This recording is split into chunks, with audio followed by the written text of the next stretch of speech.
프린스턴 신학교 조나단 리 월튼 총장이 현대 그리스도인들이 기독교 신앙을 개인의 성공 수단으로 여기는 것을 경계해야 한다고 지적했습니다. 제17회 한신교회 신학심포지엄 주강사로 나선 월튼 총장은 목회자들이 공공선과 이웃사랑을 교인들에게 강조해야 한다고 당부했습니다. 기독교 성지를 순례하며 해설하는 순례길 해설사에 목회자들의 관심이 높아지고 있습니다.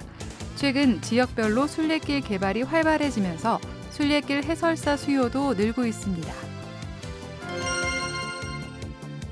해외 빈곤국가 어린이를 지원해온 한국 컴패션이 전국 교회 목회자들과 함께 국내 어린이 돌봄 사역의 비전을 나눴습니다.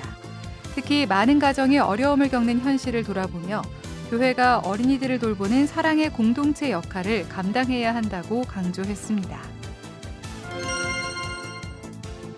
미션 리포트 시간에는 클래식 음악 교육을 통해 다음 세대에게 복음을 전하고 있는 캄보디아 메시아 음악원 사역에 대해 알아봅니다. 여러분 안녕하십니까? CBS 뉴스입니다.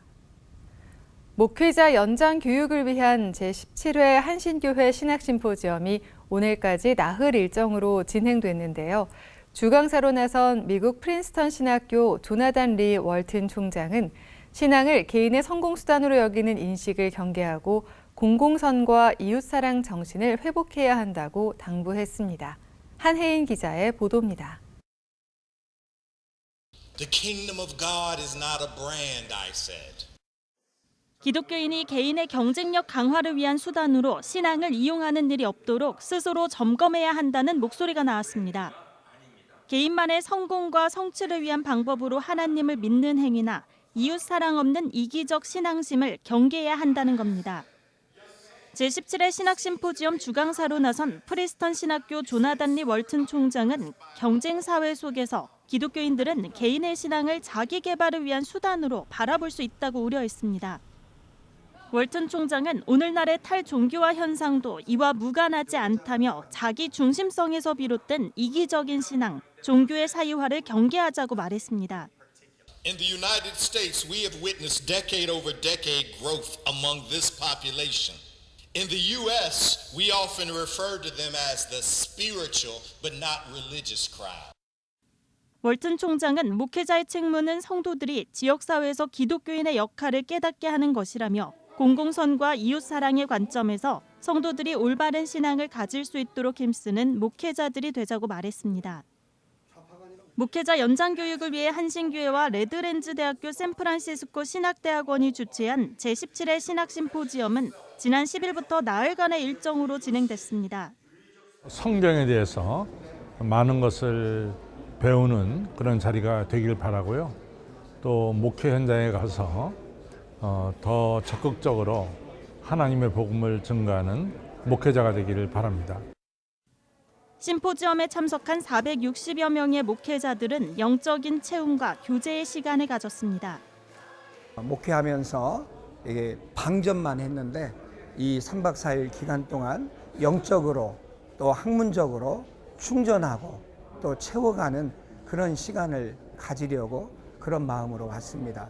마음이 풍요해진 것 같고요. 나눠주고 베풀 수 있는 그러한 목회를 할 수 있도록 제가 노력할 것입니다. 제17회 신학심포지엄이 마무리됐습니다. 다시 목회 현장으로 돌아가는 참석자들은 각자의 자리에서 이웃사랑과 복음 전파 사역을 감당해 나갈 것을 다짐했습니다. CBS 뉴스 한혜인입니다. 한국 근대 기독교 역사에 대한 관심이 높아지면서 해외뿐만 아니라 국내 성지 순례도 인기를 끌고 있는데요. 기독교 성지를 순례하며 해설하는 순례길 해설사에 목회자들의 관심이 높아지고 있습니다. 이승규 기자의 보도입니다.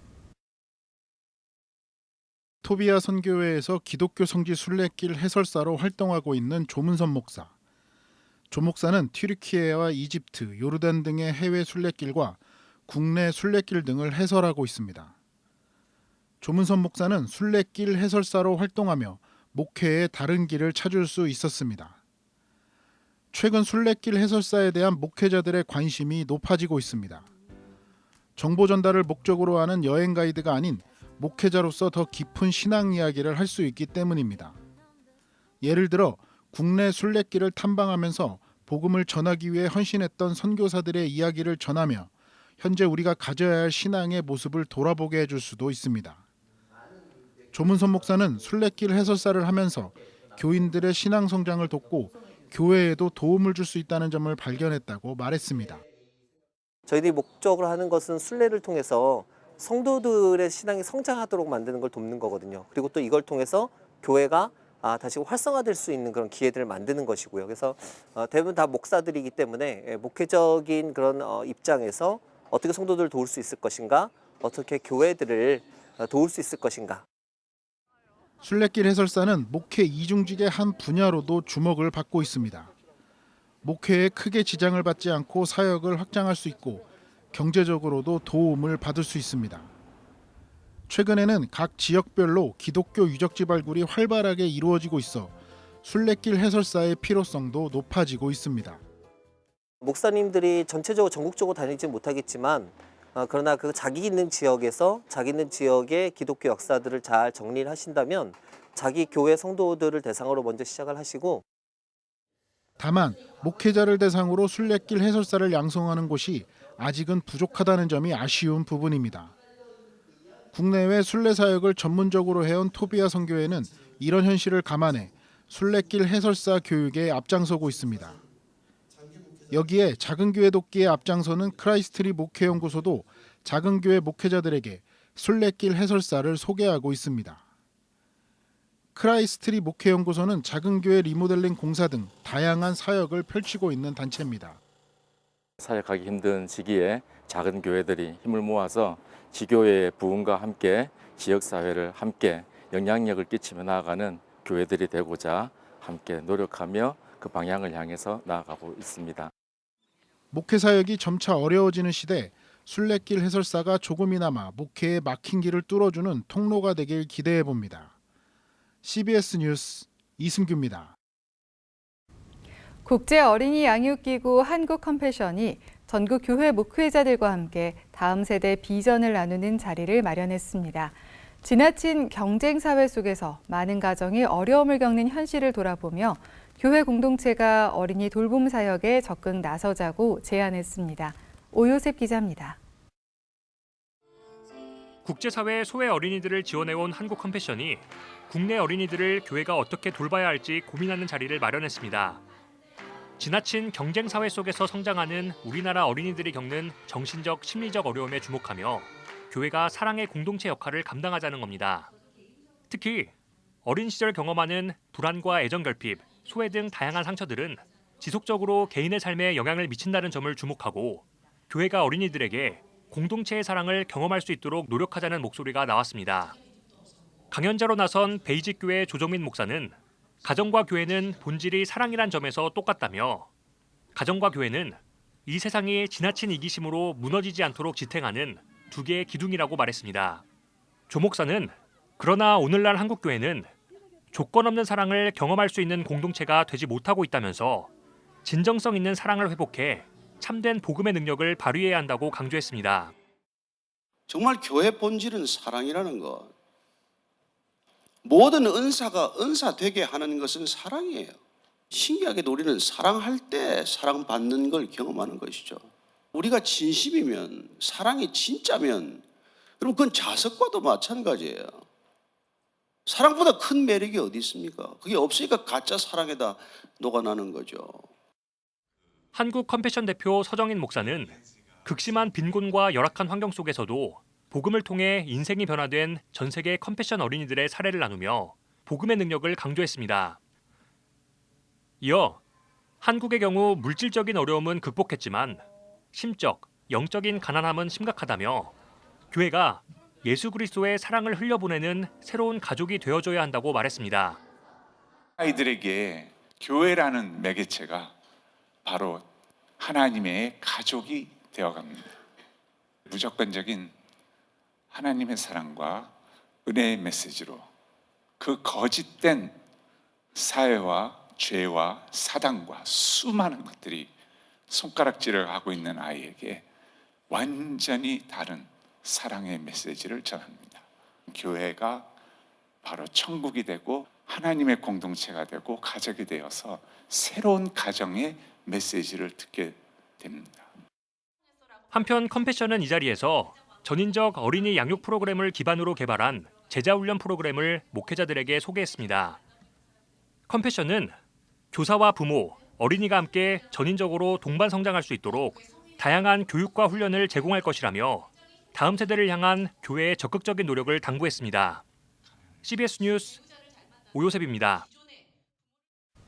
북한의 오물풍선 살포와 우리 정부의 9.19 군사합의 파기로 한반도 긴장이 고조되고 있는 가운데 웨슬리언 교단장 협의회가 성명을 발표하고 한반도 평화를 위해 노력하자고 당부했습니다. 웨슬리언 교단장 협의회는 남과 북이 화해와 교류를 통해 평화 통일을 이루어가는 것이 우리 모두의 간절한 염원이라며 교회도 한반도 비핵화를 위해 최선의 노력을 다하겠다고 말했습니다.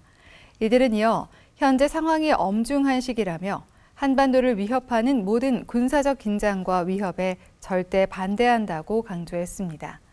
웨슬리언 교단장 협의회는 기독교 대한감리회, 기독교 대한하나님의 성회, 기독교 대한성결교회, 예수교 대한성결교회, 대한기독교 나사렛 성결회, 구세군 등 6개 교단이 활동하고 있습니다. 추계예대와 대신대, 예수대, 칼빈대, 인천가톨릭대 등 소규모 대학 5곳이 포럼을 열고 대학 평가를 기반으로 한 각 대학의 혁신 성과를 공유했습니다. 칼빈대는 외국인 유학생 모집 증대에 따른 재원 확보 사례를 소개했고, 예수대는 단일학과의 한계를 극복하기 위해 유연하게 개편한 학사 제도를 공유했습니다. 한편 내년부터 기관 평가 인증을 받지 않은 대학에 대해 정부의 일반 재정 지원은 물론 국가 장학금과 학자금 대출 지원이 제한됩니다.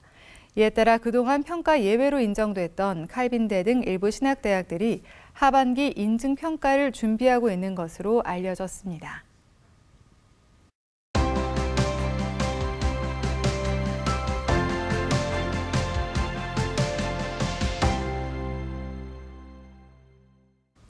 전 세계 선교지 소식을 전하는 미션 리포트. 오늘은 캄보디아로 가봅니다. 캄보디아는 킬링필드의 여파로 예체능 교육이 굉장히 부실한 상황이라고 하는데요.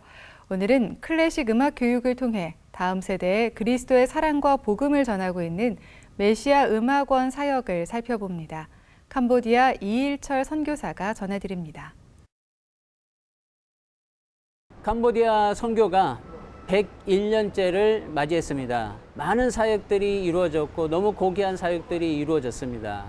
그러나 제가 지난 13년 동안 캄보디아에서 선교하면서 가장 안타까운 점이 하나가 있었는데, 그것이 교회에서 하나님을 찬양할 때 온전한 아름다운 음악으로 찬양 드리는 것이 어렵다는 것을 알게 되었습니다. 캄보디아는 예체능 교육 과목이 없습니다. 1970년대 후반에 폴포 시절에 킬링필드를 통해서 많은 예술가들이 학살이 됐습니다. 음악을 가르칠 수 있는 그런 선생님들이 존재하지 않으시고 그 명맥이 끊겨 있는 상황입니다. 그래서 국공립에서도 전혀 예체능 교육이 지금 이루어지지 않고 있는 상황이고 너무나 열악한 상황에 있습니다. 그래서 저희 메시아 음악원은 특별히 클래식 찬양 음악에 집중을 해서 찬양의 은사들을 개발시켜 주려고 하는 것입니다. 음악으로 찬양으로 훈련된 아이들이 모든 교회에 파송이 되고 하나님을 온전히 찬양할 수 있는 그러한 날이 오기를 바라고 있습니다. 또 다른 100년의 선교를 열어갈 수 있는 희망의 열쇠라고 저는 믿고 있습니다. 메시아 음악원은 메시아 학교에서 시작되게 됐습니다. 음악원이 시작되게 된 것은 하나님이 은혜를 내려주셔서 아버지 하나님의 마음이 고아들에게 있다는 사실을 깨닫고 고아들 30명을 모아서 그들에게 특수 목적 기숙 학교를 제공하고 캄보디아 교회에 가장 필요한 음악 선교를 하려는 계획으로 시작되게 되었습니다.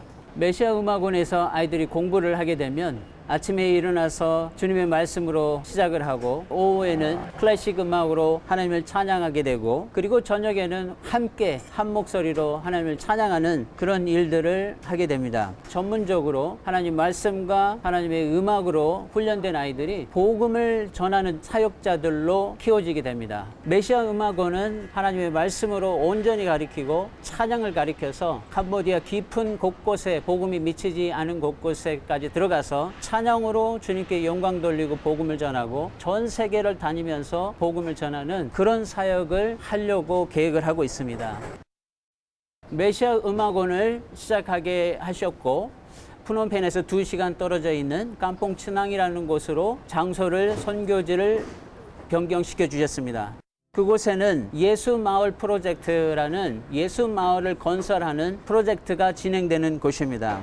뉴욕 프라미스 교회의 한 장로님을 통해서 20년 전에 31만 평이 준비되게 되었고 지난 3년 동안 많은 일들이 이루어진 곳입니다. 선교팀을 위해서 100명의 선교팀이 묵을 수 있는 숙소들이 준비가 되었고 집이 없는 사람들을 위해서 300채의 집을 지금 짓고 계시고 그리고 선교팀과 현지인들이 예배를 드릴 수 있는 예배당이 건축이 되었고 현지 아이들이 공부할 수 있는 유치원이 세워졌습니다. 그리고 또한 His Life라는 예수 그리스도의 생애라는 뮤지컬을 공연하고자 상시 공연할 수 있는 공연홀을 짓고 있습니다. 저희 메시아 음악원은 그 현장 속으로 들어가게 되었습니다. 그곳에서 저희 30명의 아이들이 함께 연합사역을 할 수 있게 되었습니다. 예수마을에 저희 메시아 음악원을 건축하려는 계획을 가지고 있습니다. 아이들이 연습하고 아이들이 생활할 수 있는 공간이 필요합니다. 그래서 메시아 필하모닉 앙상블 단원들과 함께 입국을 해서 순회 연주를 하고 있습니다. 아이들의 찬양을 주님이 받으시고 주님이 응답하셔서 그 땅만 있는 곳에 가장 아름다운 메시아 음악원이 건립되기를 기도하고 있습니다.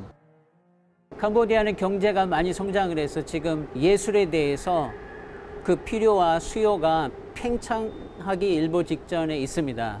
그래서 음악으로 저희가 복음의 채널을 만들어서 접근하고 그들에게 복음을 전하는 것은 아주 의미 있는 일이고 효과적이고 큰 열매를 거둘 수 있습니다. 캄보디아 아이들에게 희망과 꿈을 우리 한국교회가 쥐어줘야 된다고 저는 생각합니다. 저희가 놓치지 말아야 되는 것은 가장 낮은 자리에 있는 아이들입니다. 통계적으로 2만 명의 고아 아이들이 캄보디아에 있습니다. 가장 필요한 것은 바로 집입니다. 그래서 고아 아이들에게 아버지의 집을 지어주고 그들이 생활하고 주님의 말씀대로 살고 찬양할 수 있는 귀한 아버지의 집이 그들에게 주어지기를 바라는 것입니다. 저희가 곧 8월 중순에 제2차 순회 모금으로 한국을 방문하고자 합니다. 많은 교회들이 저희를 초대해 주시고 함께 찬양을 드려주시고 또 모금에 함께 힘을 써주셔서 메시아 음악원이 정말 아름답게 건립되기를 저는 기도하고 있습니다. 지금까지 이일철 선교사였습니다. 날씨입니다. 내일도 전국이 맑은 가운데 더위가 계속되겠습니다. 내일 아침 최저 기온은 17도에서 22도, 낮 최고 기온은 26도에서 35도로 예상됩니다. 이상으로 뉴스를 마칩니다. 시청해주신 여러분 고맙습니다.